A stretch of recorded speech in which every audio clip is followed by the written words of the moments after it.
मोहन बाबू जदि auction mode को न आसिले ओडिशा हणाकटा हे दंगा फसब बर्तमान ओडिशा बर्तमान पाकिस्तान तो आहरी बड़ युद्ध होगा आगू जाऊँ असंभव स्थिति है बर्तमान आम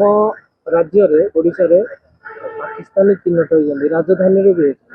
आप कौन मत रखिए? देखो आम ओडिशा जी भी मुख्यमंत्री अच्छा बर्तमान मोहन मोहन साहब को अनुरोध कर सी रजांकर भय रही ओडिशा रे बांग्लादेश मुस्लिम और पठाण मान भय रोचे जे कि राजा जदि आईन स्ट्रंगली एक्शन ने ताहले आम ओडिशाटा बहुत शांतिप्रिय राज्य अशांत होगा जाता ना देखिए शांतिप्रिय राज्य रे एमाने आसी पशिकी कौटे सरकारी जगह माड़ी बसले तो कौटे व्यवसाय कले हिंदू मान को मारे हिंदू मान को टर्चर कले क्या माँ भौणी की अपहरण कले क्या कौ धंदारे लगे एभलिया जो सब घटना घटुची ओडिशा रे आम ओडिशार राजा उपर प्रभाव पड़ी ओडिशार राजा होते मोहन बाबू ए आगामी दिन में थे नवीन बाबू बर्तमान एवं अच्छा मोहन बाबू जे कि एक्शन मोड को न आसिले ओडिशा हणाकटा हे दंगा फसब गुड़ाए आगामी दिन में आउर किसी अधिका हबार अच्छे ओडिशा रे प्रबल माउजर बंधुक आसिक सप्लाई पहुँचब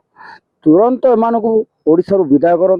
जे कि पाकिस्तान युद्ध आपण मैंने देखी बर्तमान किसी दिन तले बर्तमान ओडिशा रे बर्तमान पाकिस्तान तो आहरी बड़ युद्ध होगा आगू जाऊँ विगत सरकार सरकार भितर पार्थक्य कौन कि आम आशा रखी मोहन बाबू को किसी चोर टाउटर दलाल गुड़ा ठक गुड़ा बांधापी जो मैंने इलिगाली कम कर 25 वर्ष है पार हो जाते ता ना आ ना ए बड़ बड़िया ना कहीकि जो खसी जाते आम आशा रखी मोहन बाबू को आशा रखी हाँ बीजेपी सरकार आसिले कि ओडिशार स्थिति बदल किंतु स्थिति बदल असंभव स्थिति है बर्तमान तेणु जगह जो मैंने भी रही सी जेड़ बड़ गजपति हो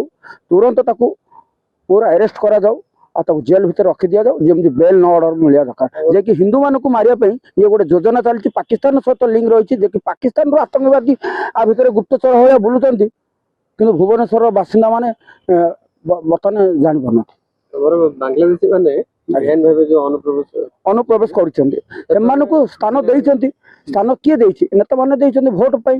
भोट मिले आम जितबू पुणी 5 वर्ष राजगादी बसबू आम शासन करूँ आम मनमुखी शासन चलो जे कि गरीब लोकटी ओडिशा खाइबा पाऊनी निजर छुआ को बिकी दौरान निज छुआ को बिकी दे लज्जाजनक कथा ओडिशा सरकार या प्रति कर्णपात करूना।